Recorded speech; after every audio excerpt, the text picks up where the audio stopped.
Hello बच्चों। यहाँ देखिए डायग्राम में कुछ इंफॉर्मेशन है जो लिखा है wheel A is connected to a second wheel B by means of inextensible string passes over a pulley C. देखिए ये ए बी और सी दिए हुए हैं आपको, which rotates about the fixed axle O. मतलब ये सी के बारे में बोला गया है कि फिक्स्ड एक्सेल ओ के अबाउट रोटेट करता है as shown in the figure. The system is released from rest. The wheel A rolls down on inclined plane। मतलब वो इस inclined plane पे जिसको OK नाम दिया है इन्होंने उस पे जा रहा है। Thus pulling up the wheel B which rolls along the incline ON। मतलब ये इस वाले incline पे चल रहा है ON पे। Clear. Determine the velocity in meter per second of the axle of A। मतलब आपसे बोल रहा है कि जो इसकी लीनियर वेलोसिटी V है उसको हम लोगों को फाइंड करना है when it travels a distance s down the slope। मतलब जब व्हील ए नीचे आएगा तो ऑब्वियस है बी ऊपर जाएगा और जो सी होगा वो अपने ही एक्सेल पर रोटेट करेगा। Both the wheels and pulleys assume to be homogeneous disc of identical weight and radius. ठीक है, neglect the weight of string, string does not over slip over C. Clear है। अल्फा और beta की values दी है। Clear. तो देखिए question दिखा ज्यादा लंबा है, सोल्यूशन इसका उतना बड़ा नहीं है। समझो बात को। सबसे पहले यहाँ पे हम लोगों के पास क्या है कि मान लेते हैं कि ये अगर यहां कहीं से एस नीचे आया, इसका सेंटर, तो ये जो बी का सेंटर है, बी का सेंटर उतना ही ऊपर गया होगा, एस सेम डिस्टेंस एस ऊपर गया होगा। लेकिन यहाँ जो हाइट अटेंड होगा वो दोनों के लिए अलग अलग होगा। इसका हाइट अटेंड ये है, देखिए इसका इनिशियल सेंटर यहाँ पे था, फाइनली यहाँ पहुंच गया, और इसका फाइनली सेंटर यहाँ कहीं पे पहुंच गया। क्लियर है क्या। तो दोनों के लिए एच अलग अलग है। देखो इसको अगर मैं बोलता हूं कुछ भी, इसको मैं एच ए बोल देता हूं और इसको मैं एच बी बोल देता हूं।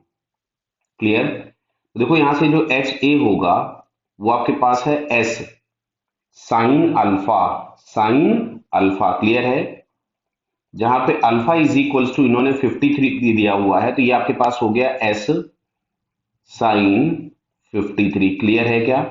अच्छा जो एच बी होगा, जो बी ने हाइट चेंज हुई है, बी के सेंटर ऑफ मास की हाइट चेंज हुई है, वो आपके पास होगा एस साइन बीटा। और बीटा इज इक्वल्स टू दिया है 37, तो ये हो गया एस साइन 37। क्लियर है। चलिए तो अब हम लोग यहाँ पे नीचे चेक करते हैं। सुनो, हम मान लेते हैं कि दोनों जो ए और बी दिए हुए हैं इन दोनों के लिए हम अलग अलग रेफरेंसेस ले लेते हैं। इसका रेफरेंस मान लिया हम लोगों ने इस पोजीशन पे और बी का रेफरेंस ले लिया इस पोजीशन पे। Clear. This is reference for A and this is reference for B. तो यहाँ पे हम लोगों को दिख रहा है कि दोनों ही ऑब्जेक्ट्स अगर अपने पहले रेफरेंसेस पर ही हैं और दोनों की काइनेटिक एनर्जी या वेलोसिटी जीरो है, तो इनिशियल एनर्जी आपके पास सिस्टम की हो गई जीरो। बाद में अगर हम देखेंगे तो जिस स्पीड से ए नीचे जा रहा होगा उसी स्पीड से बी ऊपर जाएगा। जैसे ए रोल कर रहा होगा, मतलब ये इसका रोटेशन इस डायरेक्शन में होगा, कुछ ये भी इधर ही होगा क्योंकि प्योर रोलिंग बोला है।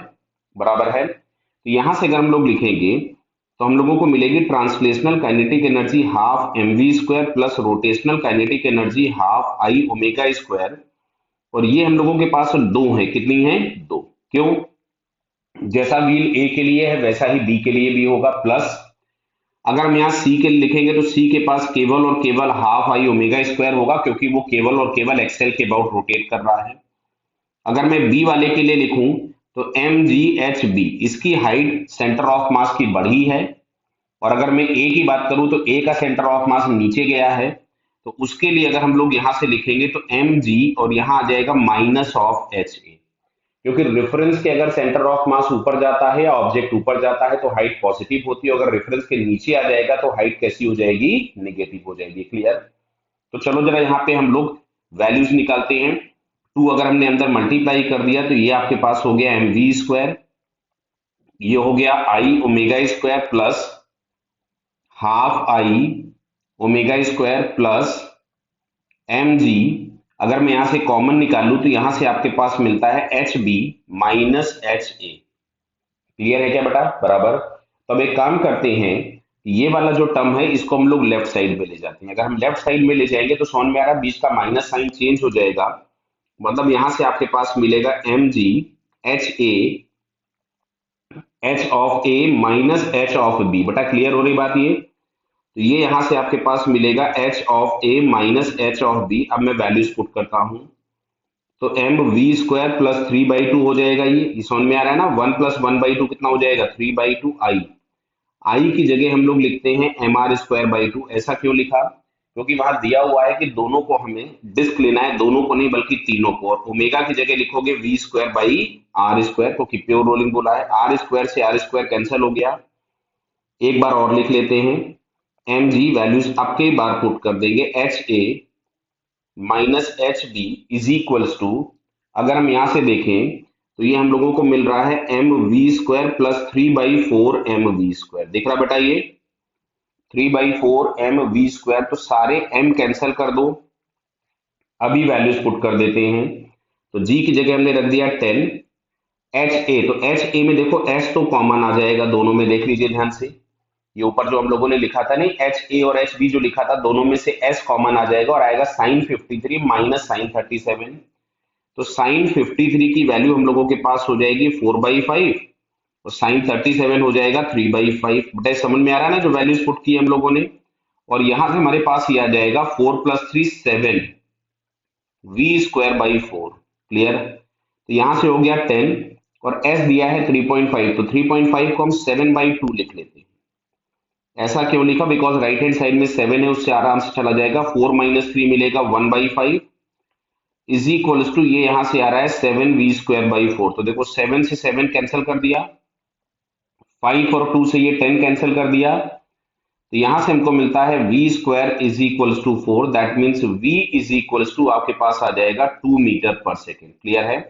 सो जो वेलोसिटी हमसे पूछी गई थी एक्सेल की या सेंटर की, दैट इज 2 मीटर पर सेकेंड। क्लियर बेटा? Okay, all the best.